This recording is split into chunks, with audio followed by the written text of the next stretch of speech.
America is home to 33 million small businesses, the beating heart of communities across the country. And proof that the American dream is still alive. This is a show about those dreamers and doers and the communities they serve. Their real life stories. Their struggles and successes. Their grit, determination, and passion. And the people who fight to keep their American dream alive. I'm Alfredo Ortiz. I'm Elaine Parker. And it's time for another episode of Main Street Matters, America's small business megaphone. Well, today I am honored, and for those of you who know, I took a little bit of a sabbatical, so today I'm doing this one solo without Elaine Parker, who's our president of the foundation. But I am really honored to have a good friend of mine, dear friend for 15 years now, I guess. It's just crazy how time flies. We're joined by Georgia State Senator John Albers. Senator Albers, who's a senior senator there, has long been an active member of his community and, quite frankly, of our organization. His affiliations include numerous board of directors for business, civic, and charitable organizations. He is a He is a fourth-generation firefighter that served for over 30 years as a volunteer, and has since continued the family legacy as fifth-generation first responders. Professionally, John is a business owner and executive with nearly 3 decades of management and consulting experience. He has also just been named the 2024 Technology of Georgia Legislator of the Year. Senator Albers, welcome to Main Street Matters. My friend, welcome. And I just appreciate you taking the time to share just some wonderful stuff that you're doing. But before we even start into all the stuff that you are doing, you have a very, very personal and amazing story that's always moved me. And I know we've talked about it in your last time around, but for those of you who haven't heard the story, I want him to talk about it again because it's just an amazing story. So, John, it's all yours. Well, Alfredo, great to see you. Thank you for having me on your podcast again, and just the incredible work that you and the team does at Job Creator Networks. You know, we get to leverage JCN all the time with all the great information and the great initiatives that you're doing to help Main Street America. So let me begin by just saying thank you for your great work and leadership. About 4 years ago, my older son at the time, who was 24, was rushed to the hospital, and we almost lost him that night. And I'll never forget the moment where the doctor in the intensive care unit motioned me out of the room and told me my son's organs were all shutting down, and they didn't know if he was going to make it through the night. Serving as a firefighter and EMT for as long as I had, I knew what the doctor was telling me, and it was bleak news. And no child should ever see, or no parent should ever see their child with that many tubes coming out of them. No. But praise God, many hours later, they found out it was his kidneys that had completely shut down. We had to do an emergency procedure to start him on dialysis. And while as heartbreaking as that was, that my 24-year-old son was on dialysis, he was alive. And we began the process of trying to figure out how do we solve this problem. And to make a very long story short, it was a challenging process. But 11 months later, I got the greatest phone call in my life on July 1st, 2021.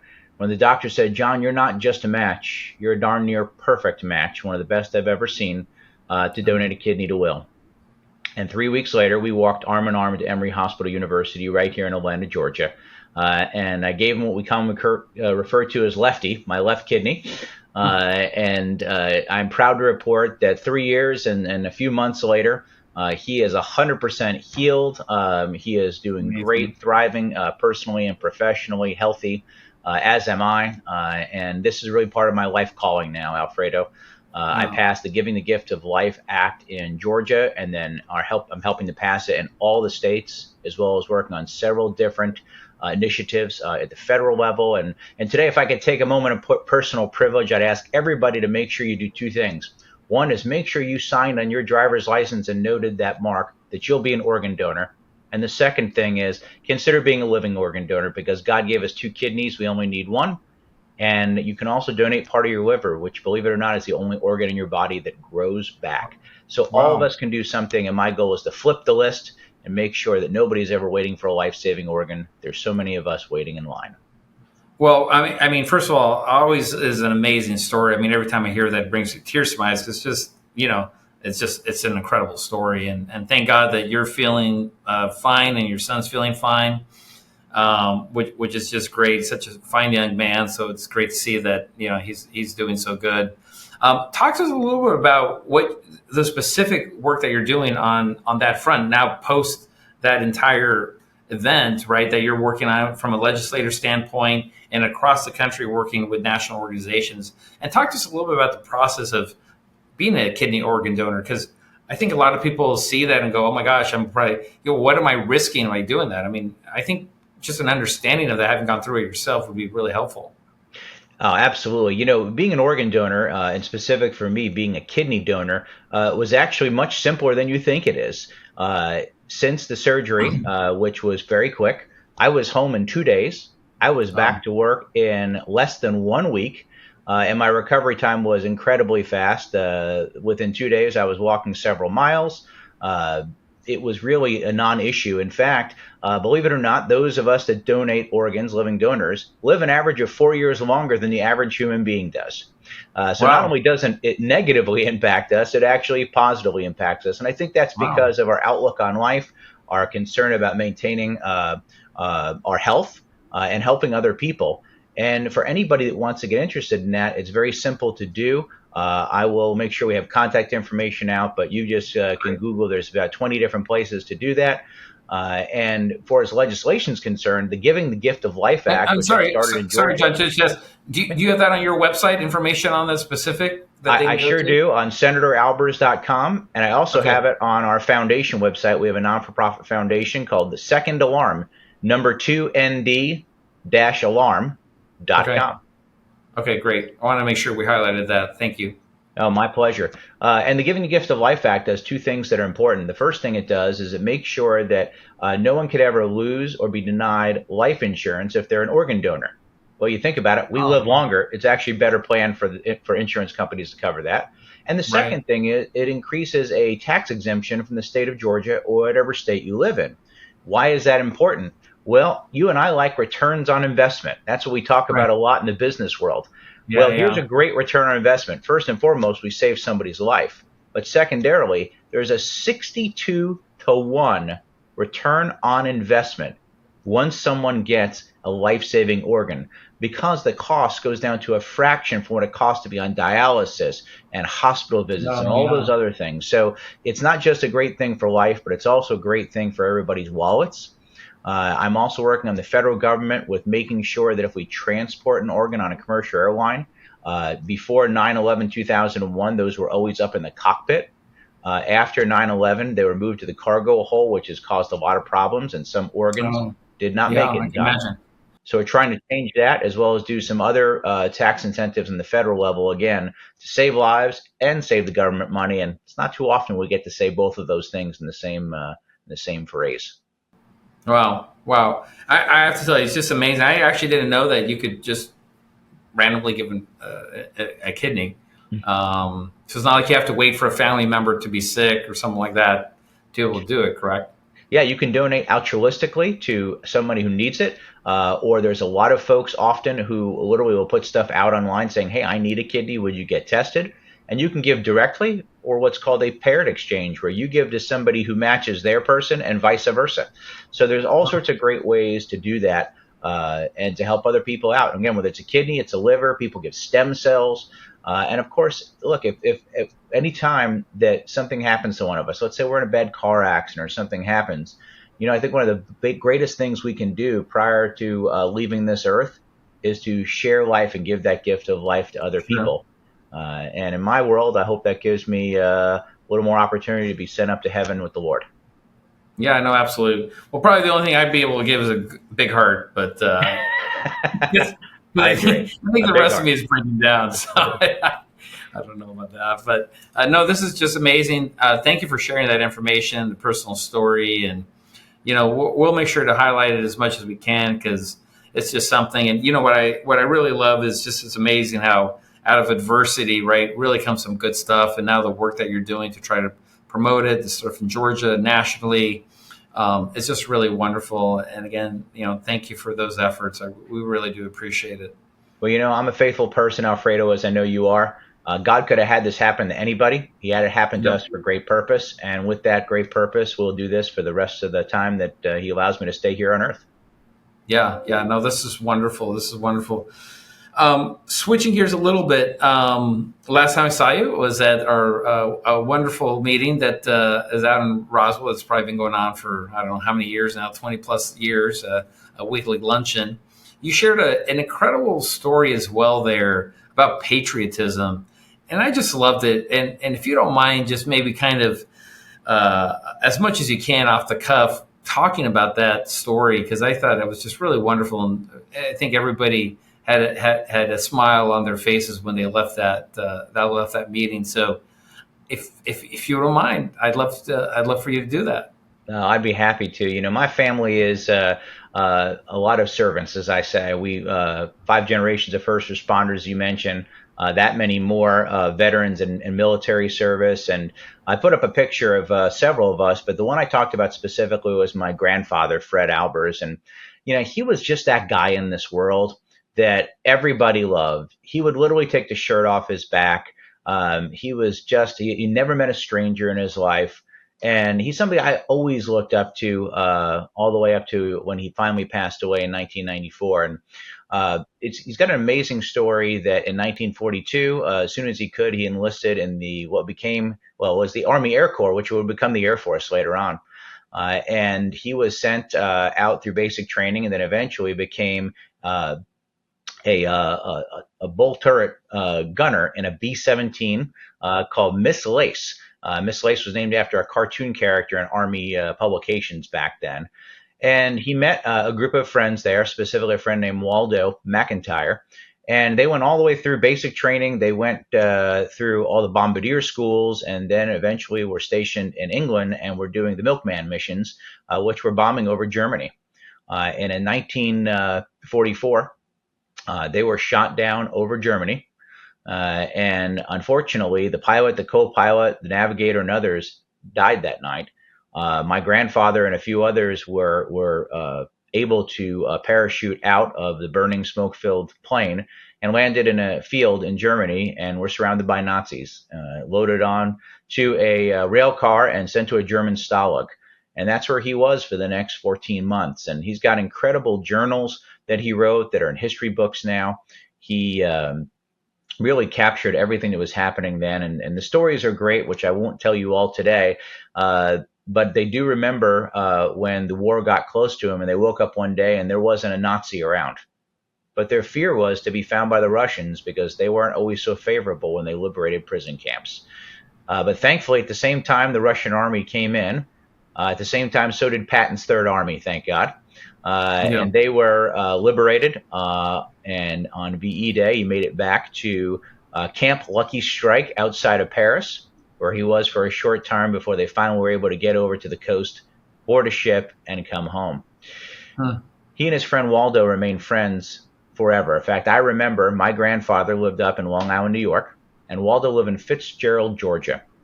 And I remember every year him talking about the McIntyres, and we would, or he would send an apple pie and a bushel of apples down to Georgia. And from Georgia back up to New York, Waldo would send a bunch of peanuts and a pecan pie. There you And go. it was just a great relationship between these two gentlemen. But in the early 1980s, so much later in life, Waldo actually got PTSD almost 4 decades after the war, remembering that night of being shot at, the plane going down, members of their crew, their close friends losing their lives, etc. My grandfather got in his car, took off about a month of work from Sears and Roebuck, where he had worked at the time, and drove all the way to Fitzgerald, Georgia to be with his friend Waldo. And there they were, and when he left, Waldo was in great shape and lived for another 20 wonderful years.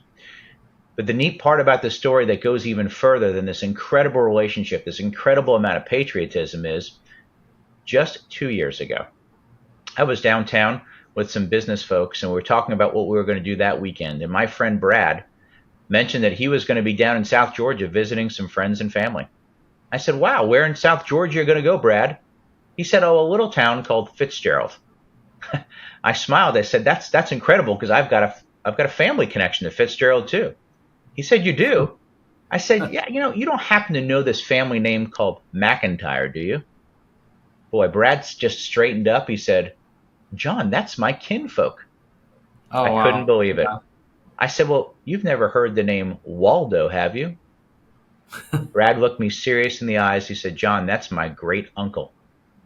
And That's just his crazy. wife, Miss Betty Jean, my Aunt Betty Jean, is still alive, and she's sharp as a tack.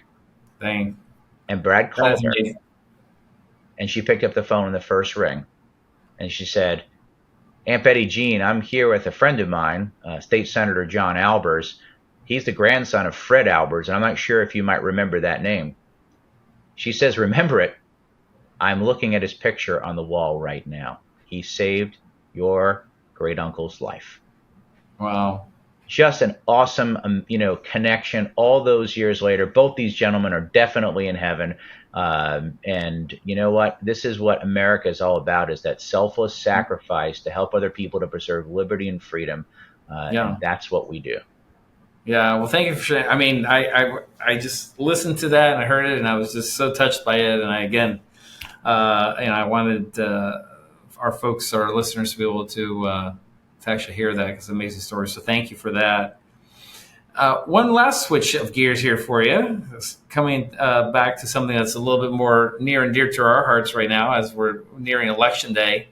Georgia voting, early voting. Obviously, you guys have been in the news for the past several years. A few years back, you guys, the legislative body, passed a election integrity law for all intent and purposes, right? That made it what I say, easy to vote and hard to cheat. And you guys were accused of Jim Crow 2.0 and all this other horrific stuff. As you might even recall, you guys lost the Major League Baseball game because of that. We actually sued Major League Baseball to try to keep it in Atlanta. And so a few years fast forward now, you're right in the middle of early voting in Georgia. Tell us how it's going and if any of that Jim Crow 2.0, if there was any truth to any of that, and inform our folks of actually what's going on in Georgia now. Well, all that talk was a bunch of baloney. And Major League Baseball, which acted so foolish, where the laws where they're based out of in New York are actually rather oppressive for voters, and in Georgia, as you mentioned, we make it easy to vote, hard to cheat, was a very fool's errand decision. However, we got poetic justice when the Braves came back and won the World Series right here in Georgia. So I think that was God telling us we did the right thing. But none of that stuff was true. We knew it wasn't true. That was left propaganda. In fact, in 2022, we had the highest voter turnout in history, only to be supplanted now, Alfredo, by 2024, where we have seen record numbers of early and absentee voting. It's really been off the charts. And again, it just goes to show you what we did in Georgia and why it was such a smart thing to do, because we want everybody to be assured that their ballot is protected and secured. Everybody wants a safe and secure election. And at the same point, we do want to make it reasonable and practical for people to get to the polls to cast their vote. Some people can't go on election day because of their job. Some folks are unable to, based on their age or maybe a physical disability, to get to the polls. So we have a way they can use a state-issued ID to verify who they are for absentee. And we've seen great results. And we've seen motivation like we've not seen in years past, too, of folks who are anxious to get to the polls to bring back some of the very core values we had. If you'll remember in 2002 or 22, Brian Kemp did a phenomenal job, beat the darling of the Democratic Party, Stacey Abrams, by a huge landslide to show that Georgia was ruby red and that we support great candidates who focus on kitchen table conservative issues. And that's how we did so well in Georgia. Yeah, I mean, I definitely remembered that campaign and, all the stuff that was being slung around at that point by Stacey Abrams. And we're very thankful to have Governor Kemp in there for another term. He's been doing an amazing job. And I'm just really happy to hear that the early voting is what it's doing. I think registrations are up, too, at record numbers. Isn't that correct, too? They sure are. And it's funny you mentioned Stacey Abrams because if you remember, she is the original election denier of 2018. She's the Yep. one who never even conceded the race, which I find to be rather ironic. It is. And what really bothers me, candidly, is when I hear all this stuff of voter suppression, which has always in history been done by the Democratic Party since literally the beginning of our country's history, all the way through the Civil War, through the Civil Rights Movement. That has always been the Democratic Party. And now their candidate for president disenfranchised 14 million voters by them hiding somebody who is mentally and Right. physically incompetent Right. to be in the role of president, wait till the primaries were over to go in with not a single vote. This is the same person that 4 years prior couldn't even earn one electoral vote during the primary process. No. So they are the party of disenfranchising voters. And there's an old political trick is when you're doing something, you say your opponent's doing it. Well, I think it's Yeah. time for us to flip and put that mirror back on the party that has always disenfranchised voters. That's the Democratic Party, and the party of the people that has always stood up for everyday Americans, and that's the Republican Party. John, I think it's an amazing time that we're actually living through right now, right? Because we are truly seeing right before our very eyes the absolute flip, I think, of what the parties used to stand for. Like, if you remember, under Reagan, it was the party of the people and stuff like that. We slowly went to globalism and, left populism behind, and the Democrats were about the people. Now the Democrats are like the elitist, globalist, believe in all that stuff, and the left populism behind, and we're really the party of the working people now, and it's just amazing for me to see that just literally happen right before my eyes. I don't know if you feel the same. I couldn't agree more, and that's what it's all about. You and I are business folks, right? We started out working hard, and we're trying to provide for our family. We're trying to help our community, and we believe in the core values of what it means to be an American, to be patriotic, and the fact that we're getting back to the very roots of what this country is all about is always a good thing, and I'm very excited about it. I'm more motivated than ever. Yeah, yeah. I'm not sure if you've seen in recent days. The Democrat candidate Kamala Harris has come out with some proposals for Latin men and Latino men and black men. That's basically, from my perspective, buying votes, saying, "Hey, we're going to give you 25, 50, $100,000, tax free. Basically, you don't have to worry about paying it back to start your own business because you guys aren't capable of doing it yourselves." Basically, is what she's saying. So we have to give you the money. I would tell you, I issued a statement yesterday morning. I was so offended by that because it basically says you guys aren't smart enough to figure this out yourselves, so we need the government to help you along. And again, I think that was so offensive. But what is really interesting, I think, is that it just makes no sense for them to do that, right? Because you started your own business, I started my own business, as you know, and I have to tell you, I was trying to get one of those SBA loans. It took me about 6 months. I was waiting, gave up. So I took line of credit out of my house, credit cards, drew down savings, right? I took my own money, right, to invest in that business. And I have to tell you, there's nothing more motivating to know that you just took on a lot of debt and basically pillaged your own savings account for an idea that you believed in. I have to tell you, when I woke up on the first day when I owned my own business, it was very clear to me that unless I hustled, I would lose everything, right? And so that's the true entrepreneurial spirit, and they just don't understand that. It's not about giving us money. It's almost biblical. If you think about it, it's like you don't give them the fish, teach them how to fish, right? And it's just amazing. They just don't get it. Well, I couldn't agree with you more. That pandering and trying to reach out to say somebody's lesser and holding somebody down is a fool's errand. And in long term, we know that will not work. And this is where the Democratic Party has really just lost their voters completely, their own voters, as well as certainly the middle and the right at this point. This is not the Democratic Party of old. This is one that's really gone full into socialism. It's not healthy. It's never worked anywhere since the history of time. The reason we're the greatest nation that's ever been on this planet is because we embrace our capitalism ideas, and our country is life, liberty, and the pursuit of happiness. It doesn't Right. mean we're giving people stuff. It means we give them the opportunity to. And it's Right. incumbent upon each one of us to make that happen. And just like you did and I did, it's hard to sign the front of a paycheck, much harder than it is to just endorse the back of a paycheck. And when you have to work for it, well, that's where the greatest propelling forward of innovation in industry has ever happened. Yeah. And that's exactly what we want today. And we want to encourage every American to be very successful. And candidly, the best thing we do as government is get the heck out of their way. Your last legislative session, there were some great inroads on free school choice that was made. I would say more could have been done, but I'm glad that we took that first step. You want to talk to us because that was pretty monumental for Georgia. What happened there? Do you want to give us a little bit of insight there and the kind of how you see things going forward? Absolutely. We took a great bite at the apple to help out for everybody who is in one of our low performing schools, for them to have school choice. Now, look, you and I think, as well as most all Americans, by the way, this is a majority of Americans and Georgians fully believe that there should be universal school choice. Why do we Yeah. have schools to begin with? It's to educate children. And if the school could be failing, certainly, but what if that school just isn't a match for your child? It doesn't fit what their unique needs are. The whole reason we invest dollars in education is to educate that child. Now, I trust parents a whole lot more than I trust the government. And I'm in the government.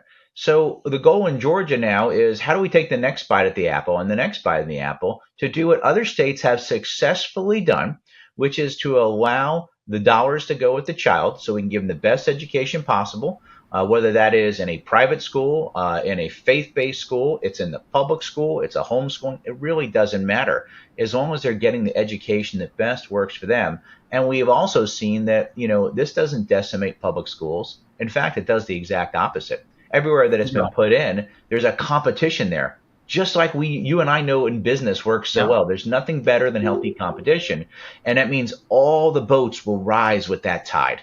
And it is my goal and intention that we continue to get to that place in Georgia. We have universal school choice. And candidly, I hope it's done nationwide. Yeah. And let the states do what we do best.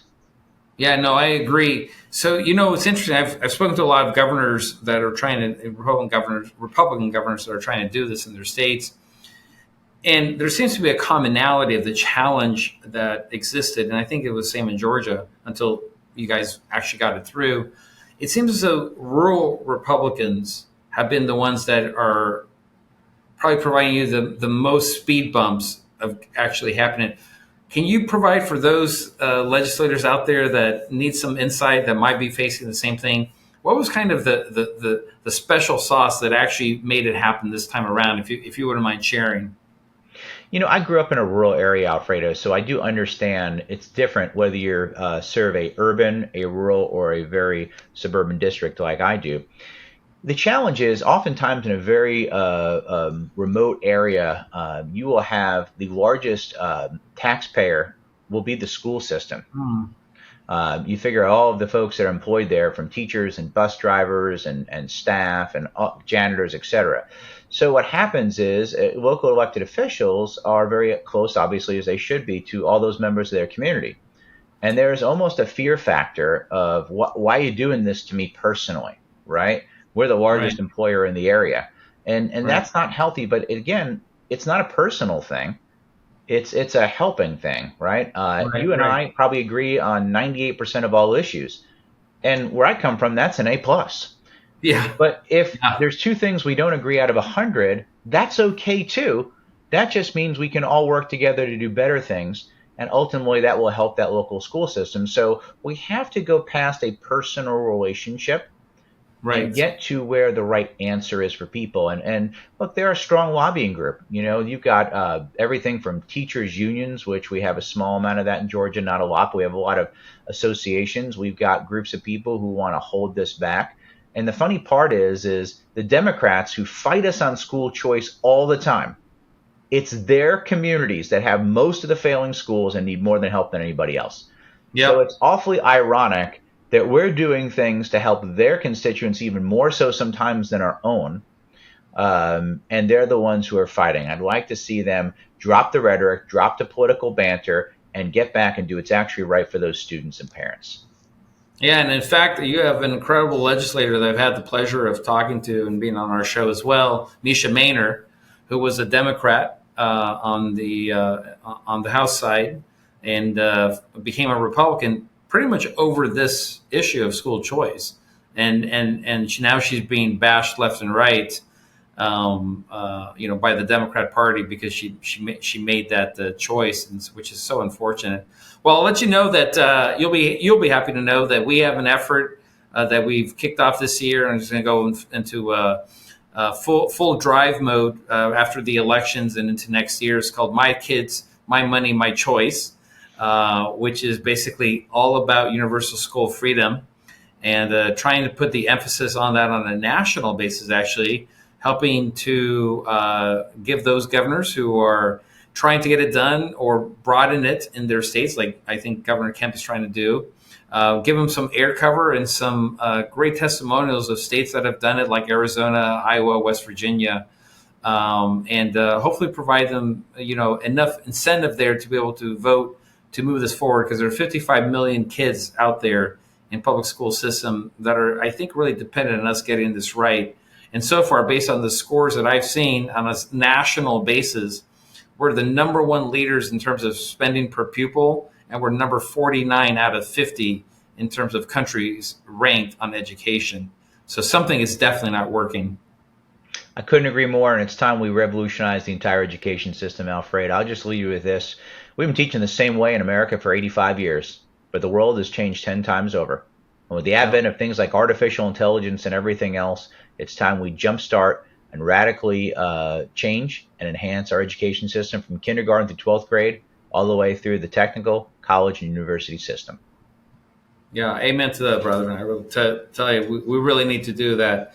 Well, I know we're out of time. Thank you. I think you gave us a few extra minutes. I appreciate that. I know you're a busy person, so we're going to go ahead and wrap up. Thank you very much again, Senator, for taking the time to be on our podcast, Main Street Matters, America's small business megaphone. And thank you for all of you out there for taking the time to listen.